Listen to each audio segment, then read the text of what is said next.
Hi there, I'm Sipka, and this is the Apatros Review. Now in this episode we take a look at this, Wild Things 2. That's actually a scan of the American DVD cover. My copy was actually bought from a box set which didn't have separate covers.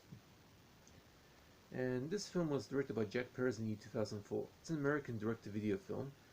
It's the first of 3 sequels to the original Wild Things film. And this one premiered first in the UK. The British were the first to see this. It premiered on 23rd of February 2004. Actually, it came out on DVD in that country. And then in Spain, a day later on 24th of February. And then here in Australia on 25th of February 2004. Then it had its TV premiere in the US on 6th of March 2004. And then in Italy on 20th April 2004.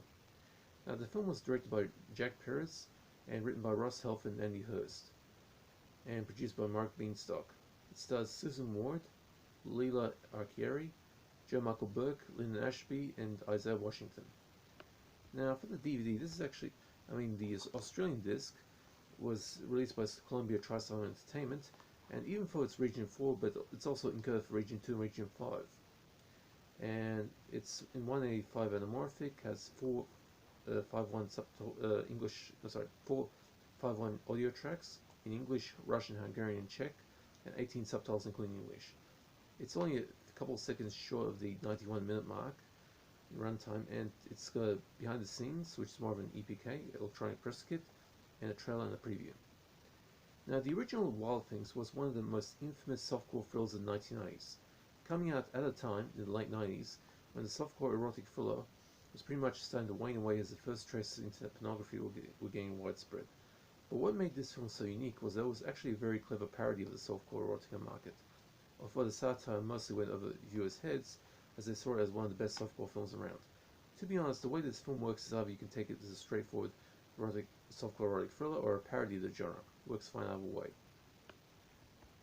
Now, the big success of the film prompted Columbia TriStar and later Sony Pictures to make a series of sequels to their hit, but they waited a few years before starting to pump them out, and the sequels are pretty much destined to the direct-to-video market.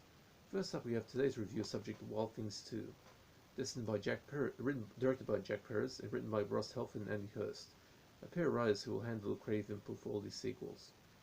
To put the viewer in the right state of mind to approach this film, I have to tell you this is not so much a sequel as is an outright remake of the original film. Come to think of it, every one of the 3 sequels are pretty much remakes of the original film. So the whole franchise is basically the same story done 4 different times, and they don't really have any connection to each other. Only in this case, in Wild Things 2, they made a very toned down sexuality as somebody in the food chain told the filmmakers to dial it down so they can get a wider audience.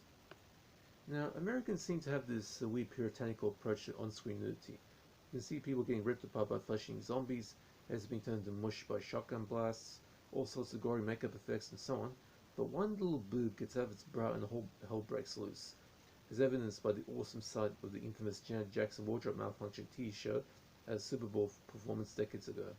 I remember being a child and laughing my head off when that voice was raging. Now, the decision to tone it down was pretty much backfired, as many fans were badly disappointed. Indeed, Wild Things 2 is the most chaste of the entire Wild Things franchise. Now, the story is pretty much a repeat of the original film's storyline. Well, sort of. Rich girl Brittany Havers finds out that the stepfather is obviously seriously in debt to a local gambling bookie, so she creates a plan with stepdaddy and Maya King, one of her high school slightest students, into a convoluted scam where the stepfather fakes his death by crashing his small plane to the ocean, using Maya's dead father as a stand-in for him. He then has sex with Maya so she can save his sperm to use as a decoy genetic sample by using a shady local medical examiner to falsely prove she is his long-lost daughter, thus getting his inheritance, and with Brittany running interference by pretending to fight Maya over stepdaddy's fortune. But an expert insurance investigator is onto that scam, and soon bodies start dropping, and we get to see one of the most chaste threesomes ever put into early 2000s direct-to-video market softball. If you look at this film in the view of whether it shapes as a Wild Things sequel, then the sad truth is that it fails by a wide margin. Its biggest sin is that it takes a ridiculous storyline seriously, whereas the original had a magic touch by playing the concept deadpan but with enough subtle winking at the audience so it could get away with its absurdity. Wild Things 2 should have done the same, but instead it comes off as a completely superfluous sequel that almost nobody wanted, since the original film wasn't exactly kicking the sequel door down. The subsequent sequels are stuck with the same problem, but to their credit they tried to ramp up the sexuality as far as they could, even though the original still outgunned all the sequels in the sex department, even something like Wild Things forced them. Especially if you watch the uncut version of the original film, I realize that the relationship between the two female protagonists in that one, which makes their lesbian makeout scene awesomely awkward in a hilarious fashion. That being said, Wild Things 2 isn't really a bad film.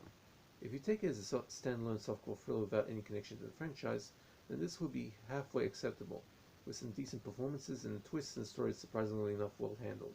The pace is just right for this kind of thing, and the only letdown was the threesome between Susan Ward, Leela Archieri, and Joe Michael Burke, which only has one pair of boobs in it, nothing else. This is indeed the weakest film of the franchise, but not altogether a bad film if you're into twisty trash thrillers. Now, Wild Things 2 gets a C, 4 out of 10, an average thriller that is slick enough to work as a throwaway feature on late night or rainy afternoon TV broadcasts and as DVD bargain bins. As a Wild Things sequel, it is highly disappointing. Now, forego Nudity. Dead corpses of Maya King's father, who is dead a few years but still mostly intact, and a bunch of rats comprised of molecule gore, and as for Nudity, the only bare skin we see is Maya King's boobs, but not from actress Leela Archieri, as she used a body double for topless scenes. It's actually very obvious to a seasoned viewer, as the head is never in the same shot as boobs, and when Archieri does have a head in frame and boobs trade place to be off screen, the body double remaining unidentified as the credits don't even list her name. Now for the DVD, and like I said, this is the scan of the American DVD. The Australian DVD, I remember, actually had a very similar cover, almost identical, except for the FLC rating at the bottom. And the Australian DVD is the standard issue of this film by Columbia TriStar Home Entertainment during the great direct-to-video DVD market boom of the 2000s. Pretty much the same decade you had all those crappy Steven Seagal films. Now the DVD looks decent enough in print quality, but there might be some post-grain visible at times due to this movie being made at a time when studios didn't fully get into the high-definition aspect of the DVD format. It looks like an early 2000s direct-to-video production, and that's what it ultimately is. The soundtrack consists of 4 flavors: English, Russian, Hungarian, Czech. A rather strange selection of languages. The American disc, if we go by this cover, actually has English, Japanese, and French. I don't know why they didn't use some of those for the English of the Australian disc. But if you're an American, you want to see the film Hungarian, Russian, and Czech, just get the Australian disc. But you have to make sure your DVD player is compatible for it. And Subtitles is like about 18 subtitle tracks, including English, as the American disc only has 3. Now, the Australian DVD is also coded for regions 2 and 5, so people in the UK and Europe can import the Aussie DVD without having to worry about region blocking, even though it only says region 4 on the Australian DVD. Its cover. The only supplement is the behind the scenes that serves as an electronic press kit, the trailer for the film, a single preview that can be selected from the menu, and nothing else. So Wild Things 2 gets a C, 4 out of 10. It's average. But to be honest, I mean, it's not, as a Wild Things film, it's highly disappointing, but it's a standalone softcore, erotic, not really erotic thriller, but it's a softcore thriller. It's reasonable. Okay, that's it for Wild Things 2, pretty much with a C, 4 out of 10, it's average. Now, I do not do requests, but if you have any questions about DVDs or films in general, just hit me up in the comment section, I'll be happy to answer. Oh, by the way, I should point out that all the copies of this film are uncut. Although there's nothing really to cut out of it anyway. Hope you guys are staying safe. Take it easy. That's it for this review. See ya.